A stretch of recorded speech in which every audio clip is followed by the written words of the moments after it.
of these old days, one of these old days.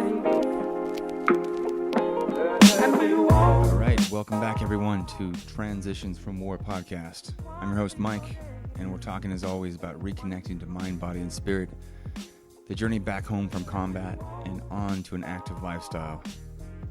So today we have a fun episode. I'm talking once again with Captain Stephanie Lincoln of Fireteam Whiskey Fitness. And we're going over what it's like to be eating a keto template diet for the last 30 days. Some of the ups, some of the downs. A lot of cool stuff going on. You know, it's been a little easier than I thought to get started, but we'll get into all the details. So let's just thank our sponsors first.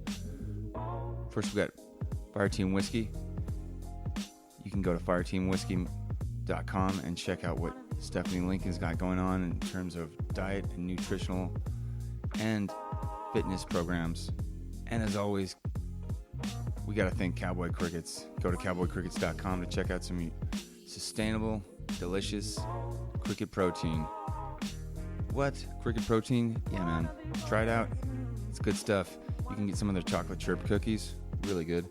And you can even get some of their smoky jumpers, roasted crickets whole. But my favorite is the cricket protein powder. And I use it to add into yogurt, add into smoothies, drop into whatever I want to make it a little denser, a little more satiating. And it's a great, sustainable way to support veterans. Kathy and James are both Coast Guard vets, and James is currently in the Army National Guard. So go ahead and check out cowboycrickets.com. Use the promo code VETS, V-E-T-S, to save yourself 15%. All right, everyone. Without any other delays, let's enjoy the show.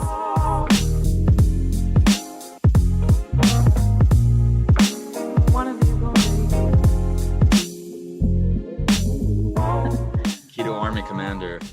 Yes, I love it. So we are back after about a month since we last talked, maybe a little more, but it's been a month since I've been into this ketogenic journey, and we'll be able to go over some of the high points, some of the low points, and get deeper into the science of ketosis, ketogenic eating, glucose, insulin, gluconeogenesis, all these fun things that some of us have heard as buzzwords on podcasts, and some of us have no idea what the hell that means. So yeah, welcome back to the show, Steph. Thank you. Thanks for having me. I'm excited this is the fun part, because I usually am just the upfront person presenting the information, like on podcasts. Yeah. And then, there's so much more to learn, so you can only cover so much. And I think this will be really helpful for your listeners out there, because they're going to hear firsthand what your journey has been like in 30 days. And, the pros and cons, and we can kind of dive into some of the geeky science that I love to talk about, and explain a little bit more about how the body works. And so I think if you have a better understanding of your biology, you're more likely to be able to work with it than against it. And usually most of us spend our entire lives, especially if you're trying to get fitter or lose weight, working against your biology. And, this is a great opportunity to learn how to work with your biology. That's such a good point. And for whatever reason, my mind went to, when we're talking about working with our biology instead of against it, I took a free diving class about 5 years ago. And we learned about just how the body conserves and uses oxygen and expels carbon dioxide. And long story short, we were there to learn how to dive deep and how to hold our breath longer and do it safely. And before, probably the longest breath hold was maybe 90 seconds, if I was really trying hard. And that was just static, staying still. And through the technique of just learning how to work with our biology, I went in 2 days, and this is not willpower, this is just learning how to use my body efficiently. I went from 2 days of going from 90 seconds to 5 minutes and 12 seconds. And you're right. So if you work with your body and not against it, it makes it so much easier. because our bodies are Yeah. sending us the signals of how it works. Yeah, exactly. That's a really good analogy too.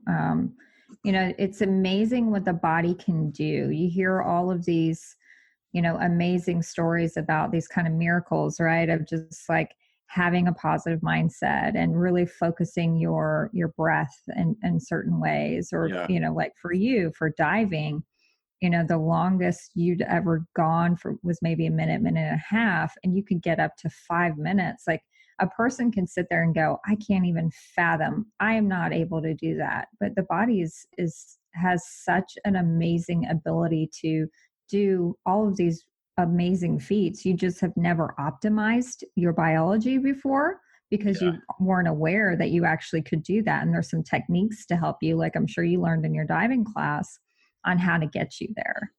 Yeah. And it's something I couldn't force. I know what willpower is like. I mean, all of us who are veterans know what it's like to will ourselves through things. And that works maybe in the moment for shorter term things, but longer term, it's going to fail. So using things that allow our bodies to be the most efficient is the smart way of doing it. And exactly how we do that is where this comes in, learning how to feel when it's happening and doing these little experiments to kind of calibrate.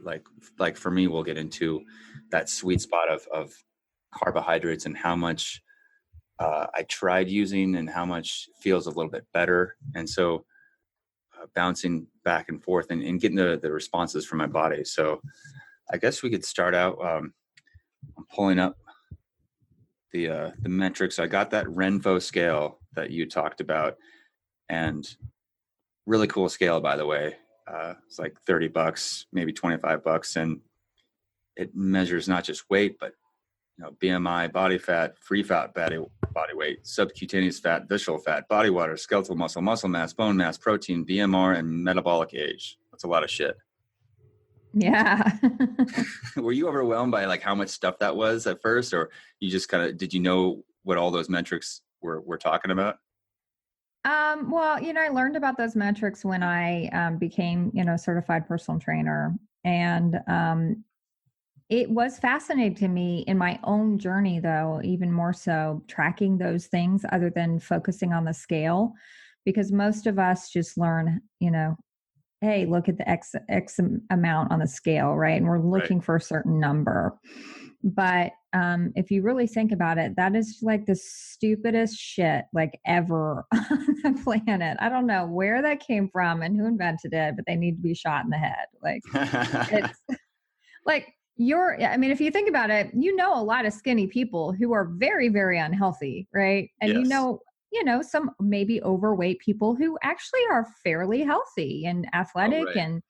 And so I always say to the people that I work with that number on the scale is literally reflecting the amount of gravity pushing down on your body in that moment in time. Yes, it That's can be it. used as a good metric in context, but it's to have it as the end all be all. You're right. And I was thinking of there are open water swimmers that it's crazy. They'll purposely put on maybe 20 more pounds of fat so they can have that insulation, just like a harbor seal, so they can swim in the colder water. For some people, I think it's just an excuse to get fatter and eat what they want. Drink more I beer. love it. Yeah. But Well, I can and you're tell. more buoyant, right? Oh yeah. I can tell when I've lost body fat and swam versus when I've had more body fat, way different experience. I don't get as cold quickly. It works the Yeah. insulation, but they are in way better shape than like swimming. I watched a guy swim the better part of a mile butterfly at stroke, and that's just fucking insane. Oh my gosh. I have with no wetsuit, and I have a wetsuit, and I'm just trying to keep up doing freestyle. Yeah, it was insanity. Yeah. But you're Well, right. and that's I love giving our participants that scale, and because it's about awareness, right? We're talking about kind of body awareness today. A lot of what we're talking about today is that. So it forces you to kind of stop looking at that one number and forces you to look at maybe other indicators of health and look into what that means. So we're looking for changes in body composition. That's all I'm interested in doing with the people who do our programs. Mm-hmm. So looking at body fat percentage, looking at skeletal muscle percentage, even looking at things like your visceral fat is super important, because I don't care how many damn pull-ups you can do or push-ups you can do. If you have very high visceral fat numbers, that means you are at high risk for a lot of terrible health conditions. And, it's directly correlated with a shorter life. So, I mean, who cares how many push-ups you can do? We see all those kind of beefy guys in the gym, right? Who can just lift an insane amount, but their fat is so high, and they have all these chronic medical conditions that will result as a result of that. And, so if you're not watching those numbers and looking for more of those indicators of health, how many push-ups you can do, or, the number on the scale isn't going to help you one bit if you're dead because you had a heart attack or a stroke. That's true. And when we're talking about fitness in a military context, and fitness for me specifically in an endurance sport context, it's not about bulk of muscle. It's about how efficient those muscles are, and that neuromuscular connection of how they can fire together and get the most bang for their buck, how the muscles can work the most with the same amount of mass. And so exactly. Yeah. And you look at the most elite athletes in the world they look super lean. They're not like big bodybuilders. They're not like having to turn sideways to get through doorways because their muscles are so massive. They're really lean. It's because, you're right, their muscles are working much more efficiently. So, they don't have to be gigantic. So I'm looking at the metrics here, and I got a 7 on the scale. It looks like from 1 to 20 on visceral fat. So I'm between acceptable and good, it looks like. And I think that stayed mostly the same. I'm not sure if I can find that for the trends. Oh yeah, I can here. But what's interesting too, that has stayed. Actually, it went down, but the only reason it went down is that I figure that I'm actually 6'1" and not 6 foot. So that's nice. That changed. Oh, okay. Yeah. So what it changed is, my body fat percentages and my BMI my BMI. And so that skewed some of the metrics. But again, looking at the complete data picture really helped me get some more accurate information. So what I noticed too is that while my weight has gone down 4 pounds, that my body water has gone up over a pound, and my skeletal muscle has gone up. So I have at the same time that I'm losing body fat, I've been gaining some muscle mass and retaining a little more water now. Does that sound like a normal course of things for how this works? Yeah. Usually with somebody transitioning into keto, you actually see a drop in water weight, but I would imagine because you are, because you're kind of you're a different person than what you normally starts with our program. So you're already very athletic, obviously pretty lean. So you're used to having a good hydration schedule because of the long workouts that you do. Yes, so that's true. I'm more on top of it. I'm more. It's more frequently for me to really have to go take a piss than to notice that my urine is dehydrated, darker orange or brown color. So I err on the side of being overhydrated.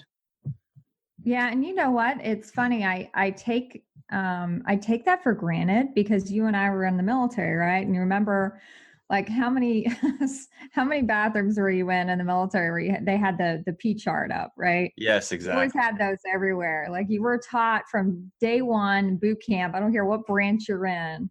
about what color your pee should be. Yeah.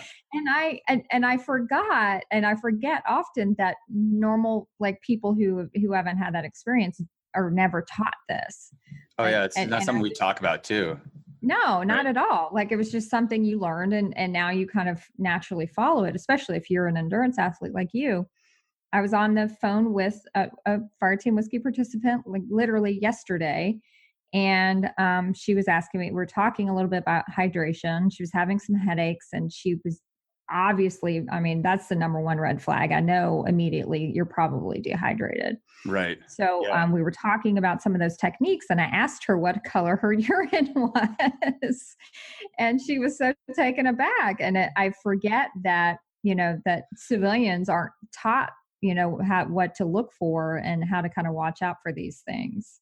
That's true. You know what I've also noticed, and I don't know if it's just anecdotal or not, but like I know mid race, especially on the run, because that's when I can like stop and like pee in a bush or something, is that the hotter or the warmer the temperature of the urine too is, I know it's more dehydrated. Yeah. Yeah.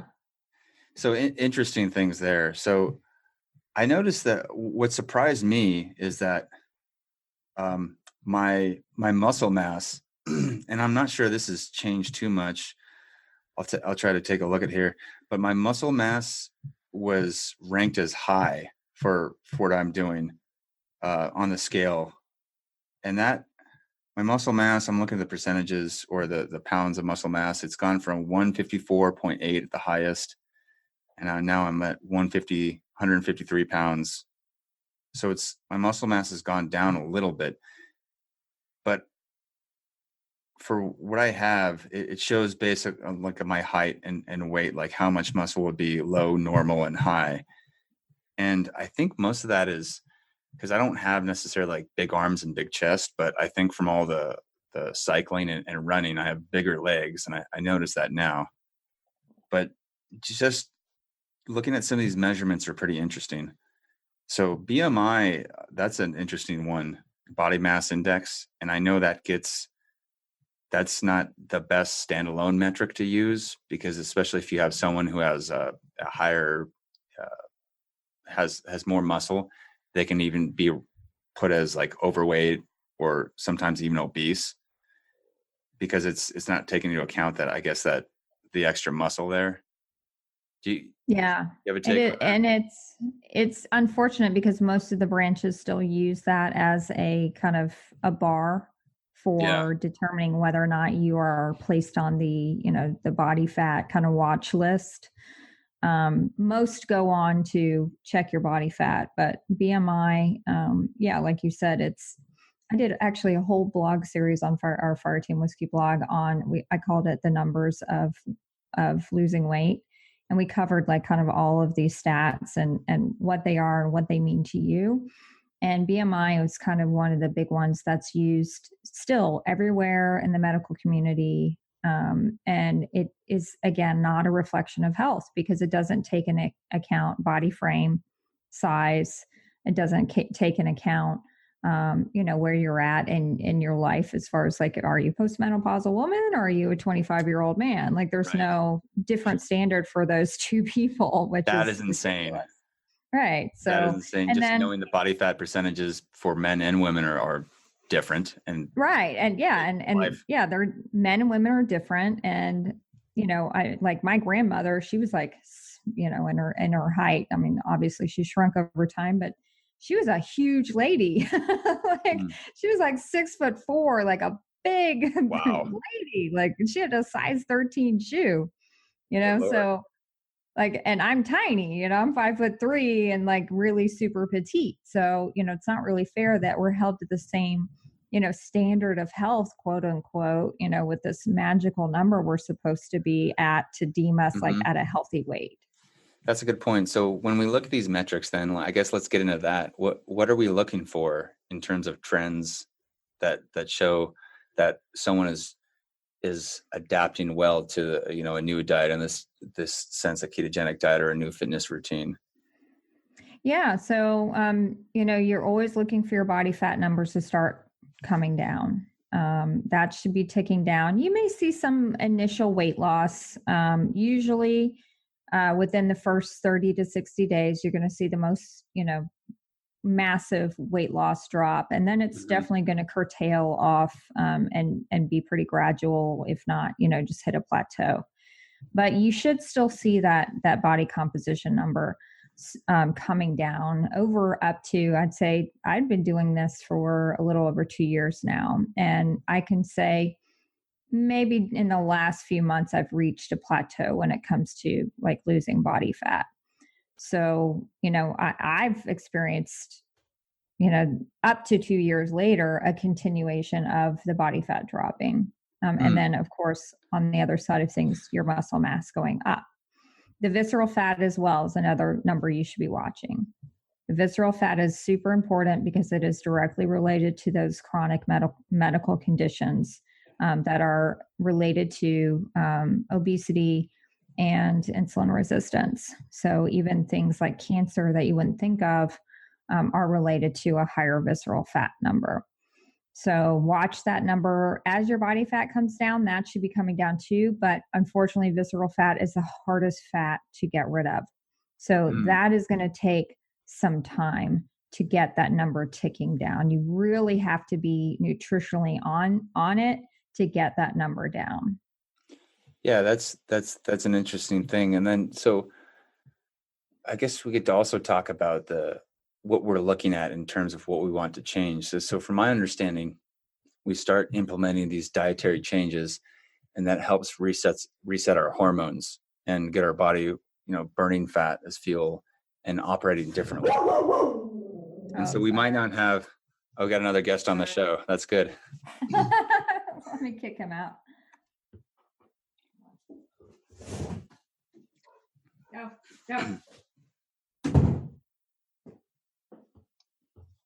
Sorry about that. I think my fiance came home. Oh, it's all good.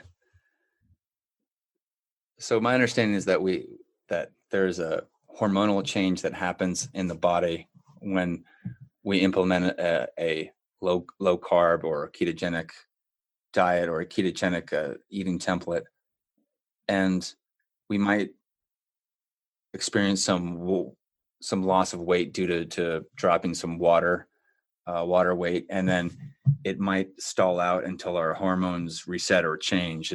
Am I looking at that accurately? Yeah.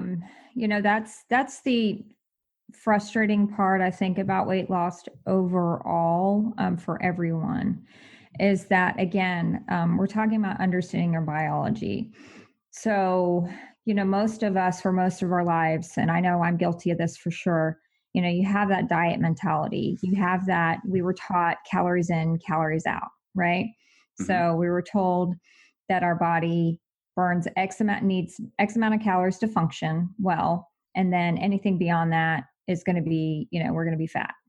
Right. But, that doesn't make sense as we get older and become more aware that there's a lot of people around us who seem to be able to eat however many damn calories they want, and they're not overweight.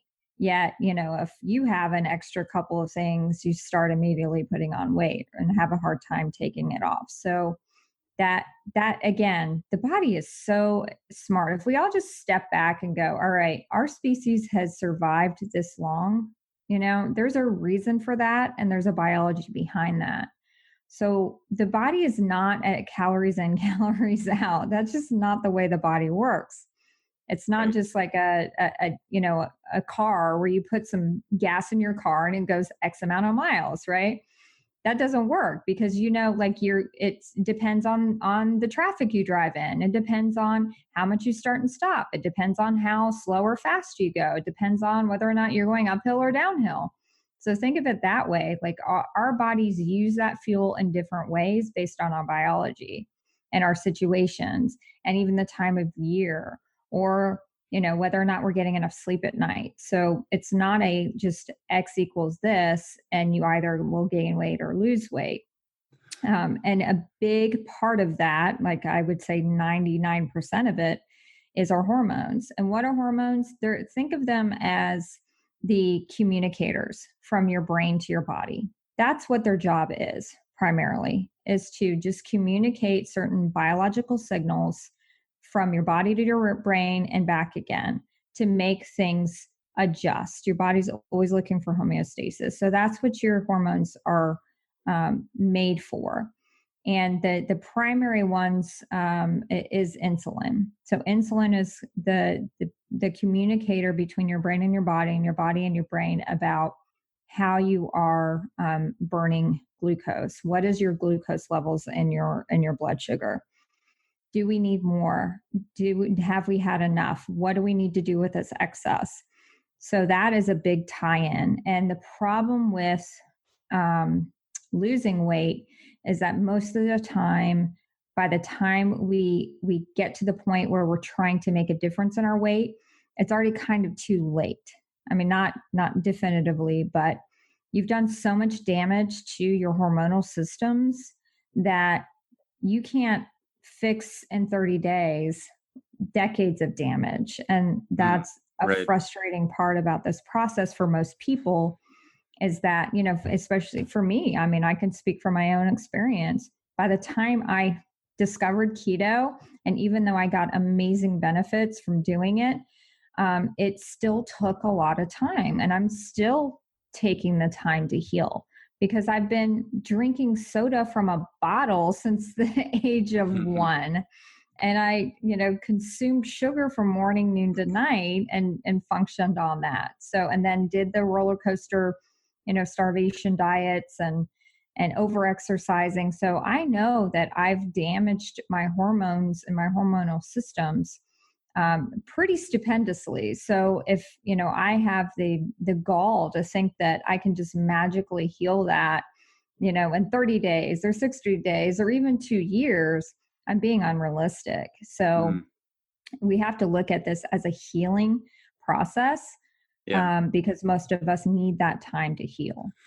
And that ties in nicely to what we're going to get into. There's also a mental health component to this, because we can tie that directly into stress and the cortisol, how that will keep us from losing weight. The more stress we have, even stressing out about doing this perfectly, having the diet mentality, trying to be the best keto person ever. And stressing out about that can be counterproductive.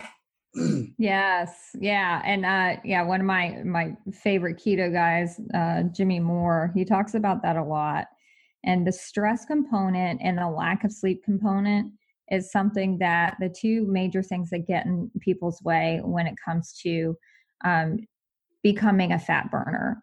Because most of us live very stressed out lives, and most of us are not getting enough sleep. So boom, right off the bat, a majority of people who are trying this way of life are sabotaging themselves because of their lifestyle, basically. Mm-hmm. So if you're not addressing those other issues and think it's just the diet change, and if you just eat X amount of carbs and X amount of fat, X amount of protein, and you're just going to magically lose all this weight in 30 days, you got another thing coming because it's a healing process, and you're going to have to address all those things that are impacting your hormones, not just sleep and stress, but even things like your exposure to estrogens and phthalates and chemicals and the products that you use, your everything from like hand soap to lotion to just the cup you drink out of is affecting your hormones every single day. Yeah. And there's the point where I remember when I started to get fully invested in my physical health and well-being, and being overwhelmed when I was hearing a conversation like this on a podcast and thinking like, oh my God, like everything I'm doing is wrong. And it was overwhelming. So I had the kind of all or nothing mentality. Well, what's the use of trying? Because it's going to be, how can I change all of this stuff? All of a sudden I can't use plastic. UV light's going to kill me. Everything's giving me cancer. This is all bad. So one thing that has helped me out in this is looking at, okay, what's one thing I can at least address right now? Maybe I can't totally get blackout curtains in my room to sleep perfectly, but maybe there's something I can do, and making those changes somewhat manageable, like not not being a little wimp about it and just trying to take it too easy, but not being sucked into that overwhelm where there's no use in trying. So it's a tough one because it can be so overwhelming looking at all the things that I used to think made people healthy and fit, disregarding sleep, working out until I threw up or got hurt, and doing it hard as I could all the time until I was miserable. So that obviously didn't work out, but that was the only thing I knew. And so eventually taking more things in, like doing like active recovery stuff, like yoga or walking or stretching, incorporating fun things like hiking or playing with my kids or playing a recreational sport, and not just having my fitness be just in the gym. So one of the things with eating and taking a different path nutritionally is that I noticed for me, so I'm a month into this, and I'd say like I can definitely tell now, like if I eat too many carbs, that I'll gain a bunch in water weight. My body will just hold on to it. And then within I'd say 2, sometimes 3 days of going back to low carbohydrate, my body will shed all that water. So I noticed that. And I also noticed that. What do you mean so explain to people who are listening, what does that mean for you? Like, what does it mean how do you feel when you put on water weight? I feel bloated is probably the best way I could do it. And I can just tell by the pants I wear that they don't fit as easily as they did the day before. Mm-hmm. Exactly. I think one of the biggest things that I can tell immediately is, when I just feel like shit from having like a binge of candy where I get to that point of fuck it, or it's just, dipping my face in the pig trough. That's easy to tell. So it's easier. I think that the tight pants test is one thing, but just the feeling like, I'm trying to think, it's just kind of a maybe uncomfortable feeling, no matter like what body type you have. If you feel bloated, you feel uncomfortable. You don't feel right is the best way I can put it. And unfortunately, especially for me, a lot of people live in that state constantly. Yeah. And it becomes a norm. And what's amazing about, if you really do commit to this and do it, for just give it 2 weeks, I say, give it 2 weeks and just feel the difference of how your body feels, because maybe you have never not been bloated, and you'll experience what Mike is talking about is like, wow, my stomach has never been flatter ever. Like it's just astounding to me. I always had a little pooch, right? Like it was just something that I had. I just thought it was genetic. It's just no matter how thin I got, from the starvation diets I was doing, I still had that pooch. And I had the pooch because I was bloated from all these carbs and sugar that I was living on. And I thought it was normal. But when I started this diet, and immediately, like, my stomach just was flat, I was like, what? Well, wait a minute. Obviously, it was what I was eating. It wasn't, the fact that I just thought I genetically had a belly. Mm-hmm. Yeah, that's a good point. The thing that I've noticed so far of doing this, besides the bloating feeling, is the feeling of being satiated or being full can come on sooner, and it's surprising. One of the nice things is it didn't take me too long to just figure out, eating especially protein dense foods, protein and fat, and noticing that I could be full off a few eggs sometimes, or maybe sometimes I needed like a whole pound of like ground beef to eat, and then cooking that in some healthy fats, whether that was ghee or avocado oil. But I didn't need the volume of food as before. What I noticed for me is that I think in times past, without tracking, so I was tracking everything the first 2.5 weeks, just everything. And I think I got up to tracking for about 3 weeks consistently. So I noticed that probably in the past attempts, when I've tried this before, I wasn't eating enough protein, to hit those ratios and hit the macros. Mm-hmm. And my guesstimations were way off. So that surprised me.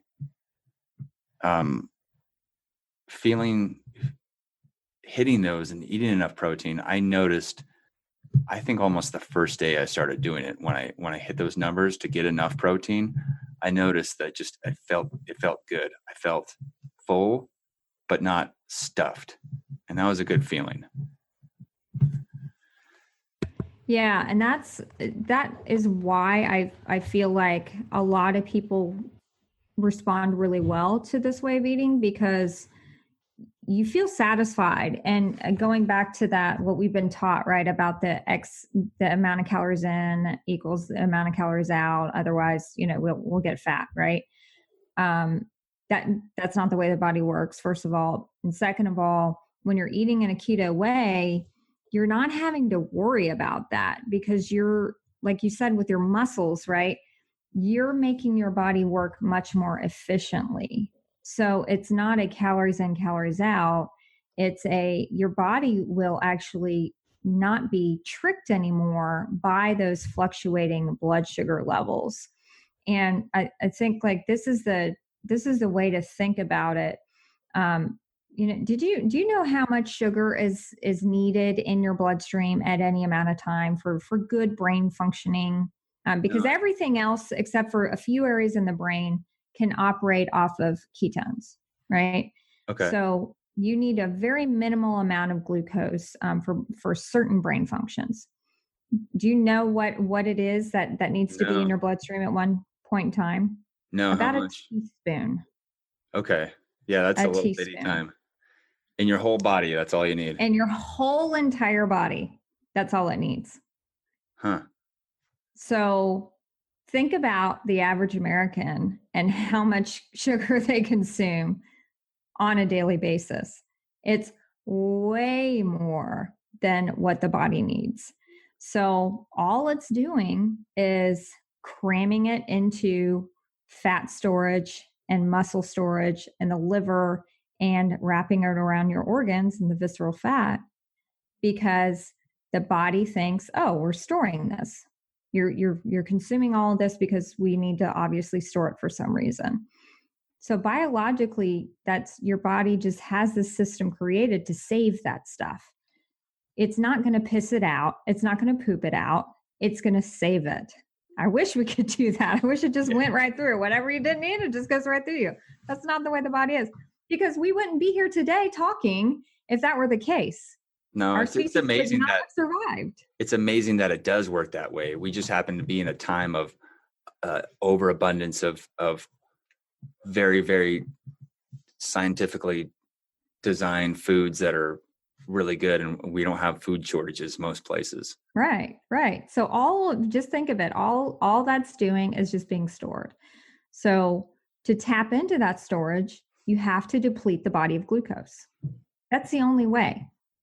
Your body, you cannot exercise enough to get that off of your body, because it's going to initially turn to all your stored glucose, which is a crap ton of it is actually stored in your liver and made in your liver. So again, your body can make its own glucose, by the way. So even if you're not consuming it, it'll make what it needs. So you're never going to have a sugar storage. I promise you, right hand up, I will swear on anything, you're never going to run out of sugar, because your body knows how to make it. You have the building blocks to make it in your body. So if worse comes to worse and that's what you need, your body's going to make it. But the problem is your body becomes so dependent on you just cramming it into your mouth every time you feel like your blood sugar is a little low, because your brain is telling you, oh, your blood sugar is low. It's just lazy. Your body's all about preserving energy. Right. So it's going to prefer you to put it in your mouth and consume it if it's available, than to actually take the energy to make it and bring it out of your body. Again, it's all about just storing that energy for survival. That's the same way that if people are taking like a melatonin supplement or taking like testosterone exogenously, that eventually the body says, oh, we're getting this. We don't need to produce it ourselves. So it shuts that down. So it can focus, those resources elsewhere. Exactly. Yeah. Anything like that, even like in some antidepressants, like, the SSRIs, same thing. Mm-hmm. So there's some research out there that really does suggest that if you're introducing it in an exogenous way and you're doing that consistently, then your body is picking up on those signals that I don't need to produce it anymore. So when you stop consuming it, then your body kind of forgot to produce it. So it's going to take a while for those processes to kick back in. The same thing with glucose. So, if you think about when we're born as infants, what do infants eat? Just milk. Fat. Yeah. Breast milk is fat. That's all they need. The carbohydrates that they need are made by their own bodies. So we have those mechanisms in place at birth to just consume only fat and to survive off that, right? Then we introduce all these carbs, and of course they light up all the wonderful pleasure centers, and our body likes to store those as fat. So we go off on that. So our bodies kind of turn off that fat burning mode because they're just so used to being introduced to glucose mode all the time. So like for me, I didn't start this process until I was like 35, right? So 35 years basically of just burning sugar. Of course my body forgot how to burn fat. Yeah. And it had hardly ever been forced to do so, right? So I can't even recall a time in my life where I didn't have carbohydrates and sugar available to me, right? So most of us live our life like that. So the part of this process that you went through in the last 30 days is forcing the body, depleting the body of glucose, first of all, and then forcing the body to remember that it has the mechanisms in place to burn fat as fuel. Yeah, that makes sense. So things I noticed while I was starting this was, like you said, and like I was expecting, performance would decrease some. So I wasn't as, I guess, explosive. If I'm talking about swimming, probably the hardest workouts I have or the fastest would be swimming. And I had lower energy levels. Like I didn't have that extra gear, and that was fine. And I noticed that I needed more sleep, and I was okay with that too, when I could get it. Here's what I noticed though, when I did not get enough sleep, or let's say like I had like a really bad night of sleep for whatever reason, kids were up or I was having nightmares or whatever it is. 2 distinct weekends where I had one night of bad sleep, that whole weekend, my mood, crashed a lot. And I think it was a combination. We talked about this before offline, was I went very, very low carb for a while, for about maybe a week and a half. And I was doing super low carb, still had the same intensity of exercise. And that in combination with missing out on sleep was the perfect storm to get super depressed. And it was interesting because I was looking back to look at my moods and be like, it's not the circumstances, because things in my life are going well. I could tell that it wasn't that. It wasn't a bad situation. And so we talked about, well, okay, maybe let's adjust and try adding some more carbohydrate in. And I did that with, say, I added in, I mean, I don't think we need to get super specific about how many grams or percentages, but having still keep it in under, I think 100 grams though. And then having maybe some like an apple with some almond butter on it, or adding a few more blueberries, which I was stoked because I love blueberries. I started feeling a little bit better. So just kind of noticing that I was doing some overcorrections and then slowly trying to make those corrections smaller and smaller. Yeah.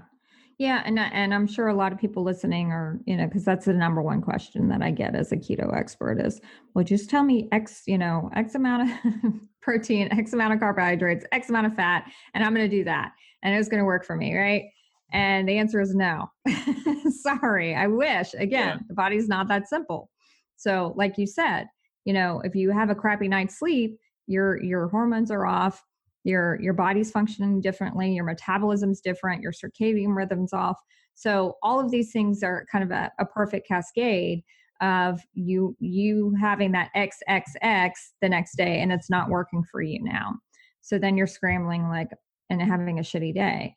So I think, the biggest part of what we're talking about today, I think the common theme is knowing the facts about your biology and staying in tune and being mindful of those cues that your body is giving you, because it's giving you cues, but you're Yes. just probably been so used to ignoring them for so long that it's time to kind of take some time to tune back into that. Yeah. And And that's go ahead. using those metrics we have, the measurements we can get off of a watch or a heart rate monitor or these smart scales. I think they will help us to validate what we're already feeling in our body and try to maybe focus on that more. But I think, interestingly enough, the more as a society we've looked to these metrics to show us and give us the data, we've lost the ability to sense our own feeling of our body and our biology. And I was watching or reading this book called The Circle. And they made it into a movie, but they talked about how all this data tracking and looking at apps to get the metrics about your body and has blinded people to actually feeling it. And so getting that sense back again can be a challenge. Absolutely. And I am a big fan of, having somebody track for the first maybe week or so, because most of us just, again, because we're not tuned in, we have no idea what we actually do consume. Yeah. So, if I'm guessing, that my carbohydrates are at 5% and they're under 50 grams, but I'm actually consuming 150, I'm going to be way off if I need to make any adjustments. So definitely track for the first couple of weeks, be pretty vigilant about just knowing where your averages are. And then you'll have that data to start making adjustments. But on top of just knowing your numbers, like you said, you need to be making some notes about how you're feeling that day. That's a good point. How much sleep did you get? And if you get to the end of the day and it says, all right, fantastic, 75% fat, 5% carbs, the rest are protein, but you're not writing down how you felt that day. Were you feeling fatigued in the afternoon? Did you have to have caffeine to get you through the day? Were you feeling like you had low blood sugar? Were you feeling just kind of like irritable and hangry? Or did you have crazy awesome energy and you're really super focused and you really just were like cruising through the day feeling fantastic?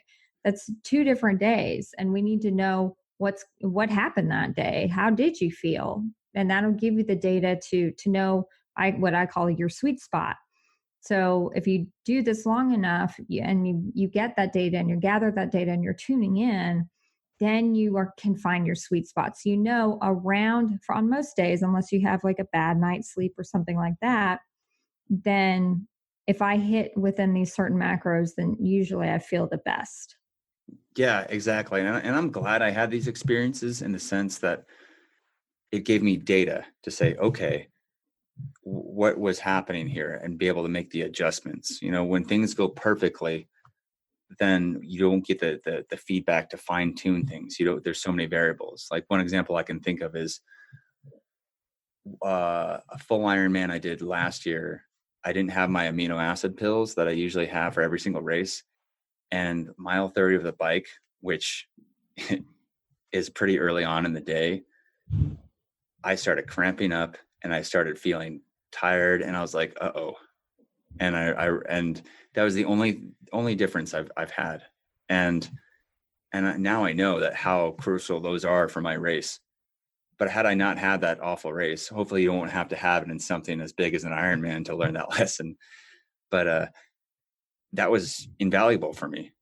So, right. And that's what you did with your macros. I mean, when we discussed that and we kind of, hashed out some of the data and found out that, hey, you were doing like 5% carbs and you're having some shitty days where your energy kind of tanked, then we're like, all right, let's ratchet it up. Let's just add 5%, 10%, stay in that window for a little bit and see how you feel. Yeah. And then you immediately saw a difference. It's true. And then the other part of that was just the obsessive or kind of compulsive relationship I have with doing things. I take things to extremes quite a bit, whether it's, all right, the Marine Corps looks like the scariest, hardest thing. I'll try that out. Or I want to get in shape, so I'll do an Ironman, just, oh, I'll try low carb. And so I'll try to, eat like one carbohydrate the whole day, if that's possible. And so that obsessiveness, and I agree, tracking my macros the first couple of weeks was great. And I think I'll continue to track or just measure out things like mixed nuts or like really high calorie sources or carbohydrate sources to know. But I got to the point where I was getting very obsessive about it and attaching morality to it. And that's where I got into trouble, because when as somebody who can be over the top or compulsive about something or obsessive, then once I assign a morality to it, then there's a judgment and then there's a feeling of self-worth attached to it. And it becomes kind of like a cult. And so people can make a cult out of anything, very rigid rules. And so like, oh no, if I eat one apple, then I'm automatically, shunned and going to ketogenic hell. Yes. I'm sure there are plenty of keto experts out there who would balk at the fact that you dare have an apple. Oh, that's not keto. Banish him. How dare you? Yeah. No. And I love that. I love that you kind of have learned that about yourself and that lesson. And that's what we encourage with the Fire Team Whiskey programs, because that's my philosophy is, there's no one plan for everyone's biology. Every person is bio individual, and those things change constantly too. So you just have to start learning how to listen and gather data and make adjustments from there and be open to that, and taking anything to an extreme. I don't care what you do. I don't care if you're full vegan or a carnivore person or anything in between. If you take any of those things to an extreme, and you start kind of beating yourself up or people around you up about their, nutritional choices, then it's an unhealthy thing. You may be physically maybe getting healthier, but mentally you're not getting healthier. And those things are tied in eventually. So, you need to be working on both. It's called orthorexia, and I can link a definition of that on our show notes. But just like Robert Downey Jr.'s character in Tropic Thunder said, you never go full retard. But exactly. You never go full keto. Yeah. It's well, and I, there's a lot of keto gurus out there, and they all have different opinions, so mine is just one among many, of course. But, I think a good solid approach is just to gather data, listen to your body, see how you feel, make sure you're writing that down somewhere so you can look back and see where your sweet spot is. Obviously you're going to start at a specific, area with your macros. So, typically I encourage people to start at, maybe 70% fat. And then you go with maybe 20% protein and then the rest carbs. Start there, track, see how you feel, and then start moving those numbers. So start moving the carbs down, go down 5%, do that for a week, see how you feel. For people like Mike, like we discovered, he's not as insulin sensitive as somebody like me, who, I have a history of hypoglycemia. So I am really, really, really sensitive to sugars. If I go above a certain threshold, I'm hypoglycemic for the next probably 48 hours. Wow. So yeah. So for somebody like me, around 10% is my threshold. Like if I go above that at all, I start becoming a sugar burner, and then I'm low in sugar, and then I'm starting to feel dizzy and feeling like I'm going to pass out and have all that kind of crazy stuff going on. But for somebody like you who doesn't have that kind of sensitivity, you can easily go up to maybe 15% and still be burning ketones because that's just how your body is. And the interesting thing too is that there's a lot of parallels with how I do this endurance training. I do very little high intensity stuff. I have like one interval session throughout the week on my bike where I'm doing really hard effort. But most of it's like low heart rate and slower pace, low and slow. And I realized that the best approach to my nutritional plan is finding, what I can continuously do and maintain, and find ways that, like, I'm not expecting an overnight change, so for example, it does me no good to do 5 sprint workouts in a week. That's not going to get me in shape for Ironman. No, that's just, I need to be building up incrementally this way, and expecting my body to change overnight by just trying to do, perfectly keto in 1 week and then have that crash and burn because I'm trying too hard and white knuckling it, wasn't a good approach for me. And so some of the go-tos, and we can get into what did work for me really well to make this more sustainable, was having some staple foods that I just had that were easy to make. What I really liked, and it was something you had suggested, I think, was having some avocado with some salt and cayenne pepper or some hot sauce on it was good, and some salt. That really simple. Just cut it in half and eat it with a spoon. And having those in the fridge so they didn't go bad really quickly. So avocados in the fridge, cooking, do some meal prep on a Sunday. And so I'd cook, maybe 2 or 3 pounds of ground beef into hamburger patties and have those throughout the week. That was great because it's easy. It's easy to do, and I enjoy the taste of it. And then having the ingredients for salad. So I had like a lot of romaine lettuce. I chop that up, and I have just a few things I put in, maybe olives, some sardines, and like a Greek salad dressing.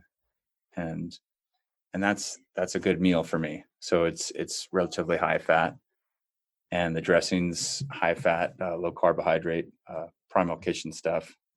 And so that was a staple I could have a lot of days. And so I didn't have to like think of what to make all the time. Yeah. And you're getting to a good point, Mike, is the most important part of this process is if you don't find a way you can do this every day for the rest of your life, then you shouldn't be doing it, because it's not going to do you any good to go crazy with it and do, and that's what most people do, right? They go to an extreme. They, do all this meal prep and, look up all these crazy recipes, and, they're tracking everything and this and that. And they're so obsessive about it. And it takes so much energy and time that they completely burn out after a couple of weeks. The stress levels are so high. Right. Your stress levels are high and you're freaking out, and God forbid you go over your carbs that day. And, so then you crash and you just give up, and it's like, oh, I can't, I'm exhausted. I can't even, and I say that all the time, like, you need to find a way of doing it that you would be cool with doing this every single day for the rest of your life. So, and that looks different for everybody. Again, like you and me, like we're kind of lazy keto. Like we don't like to do a lot of cooking and meal prep, right? Yeah. We want easy and fast, I am just, and actually that's why I love intermittent fasting. So, because it makes it even easier when you only eat one time a day, that's not a lot of time you got to put into, or thought that you got to put into for meals. So, I always say to our Fire Team Whiskey participants, like, don't ask me about recipes. Like, I don't know, dude, I'll give you some, I'll say, hey, eat some macadamia nuts or have a Fire Team Whiskey shake and, eat some coconut oil, drink some coconut oil in your coffee. Cause that's basically what I live on during the day until my meal at night. So, but it's cool with me. That's my thumbs up for my life, because that's the way I do things. And that's what I would be okay with. If I could do this every single day for the rest of my life, it would completely work. I'm not going to burn out on that.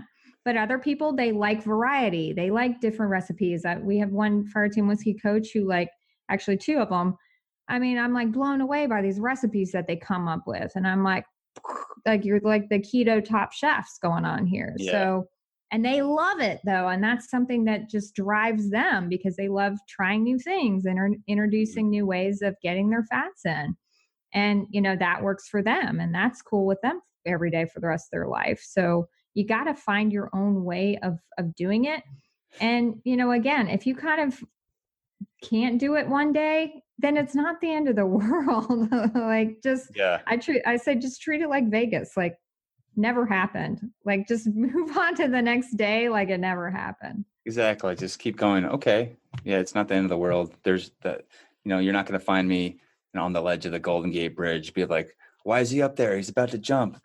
Oh, he ate 3 apples in one day. So he's at, so he said, fuck There it. are some keto people out there that would do that. Well, that's true. And then we step back and we look at what that is. That's it's stress. It's anxiety. It's something that no obsessive amount of attention to detail is going to fix, because you're already doing that. So taking that to an extreme is not going to be healthy.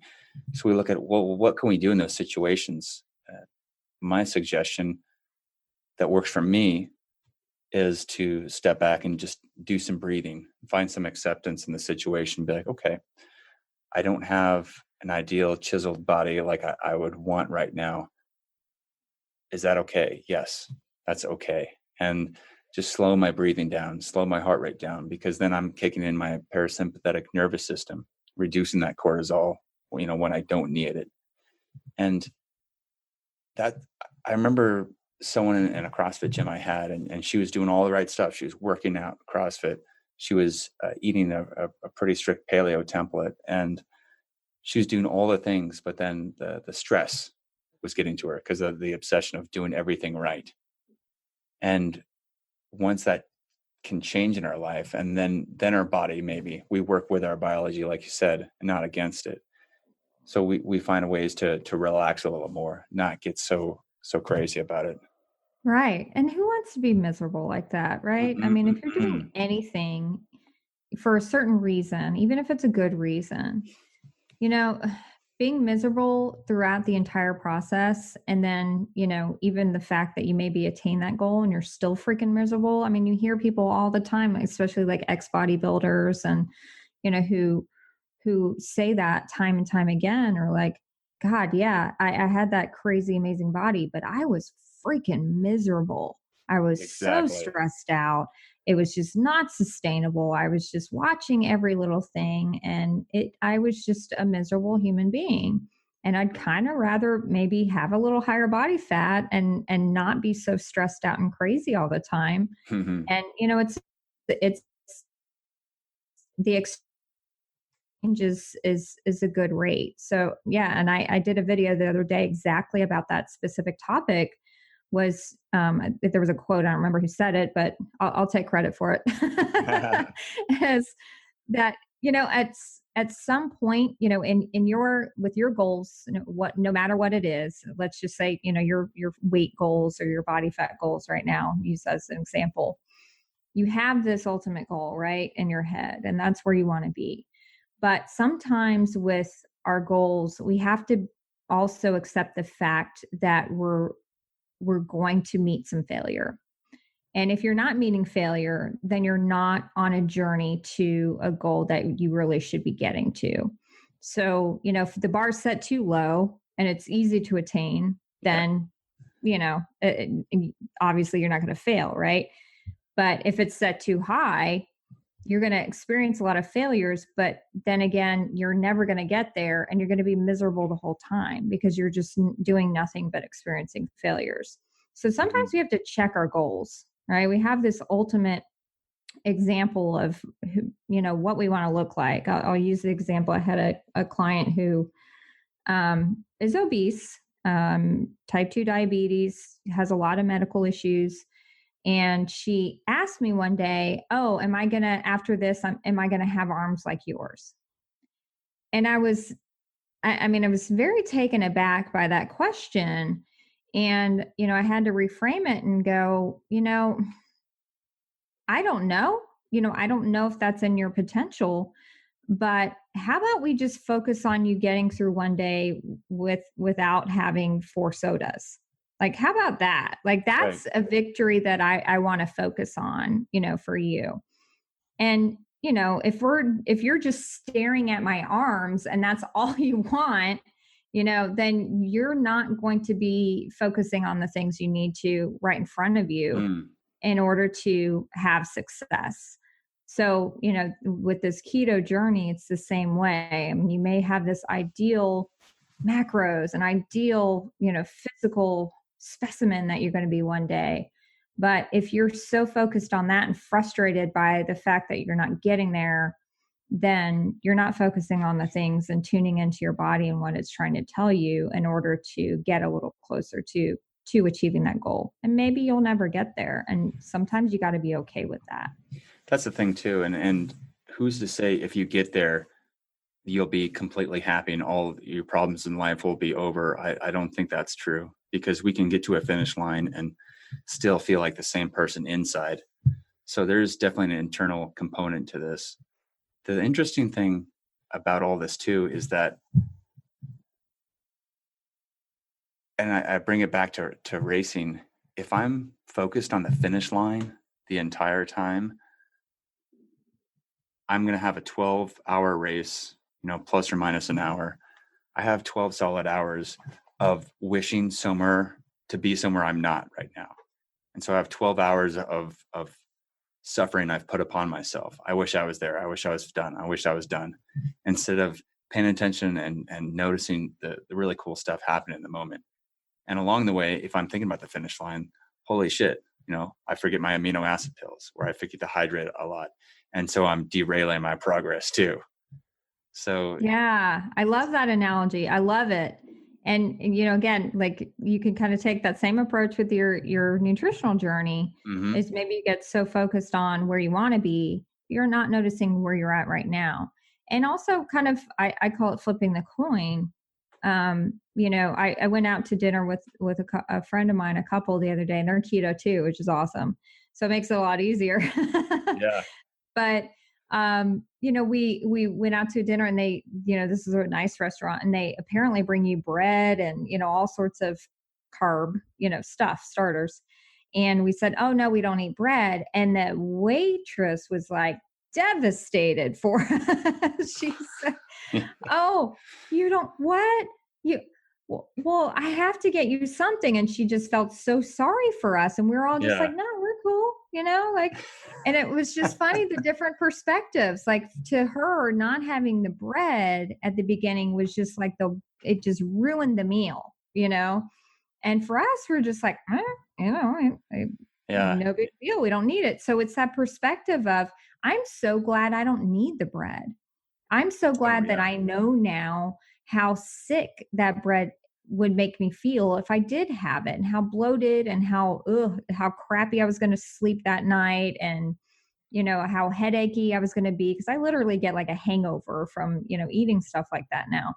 So I'm so glad, so my perspective was, I'm great. Like, I don't need it, and I feel good about it, and I don't feel sorry for myself that I don't need it. So what a different perspective. It is. It's the same way I was around, like when I'd hang around friends who were still, like I used to do binge drinking on the weekends and everything. And they're like, oh, you don't drink anymore? I'm so sorry for you. And I'm at a place right now where I'm like, I'm so glad I don't. I feel a lot better. But in that context, when I was that person, oh man, I was like, so I'm sorry, man, your life is basically over. Different perspective. Yeah, you should probably just kill yourself, right? Because you can't eat bread, right? Like, and so again, it's, I think what we're talking, the theme of today's talk today is just continually tuning in and listening to what your body needs, rather than what the world is telling you need, which you don't.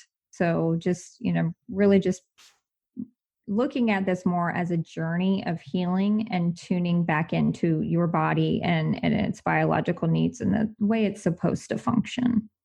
Yeah. So we'll check in more about that in another month or so, and see where I've gotten so far. And we'll, dive deeper into the science of ketosis and ketogenic eating.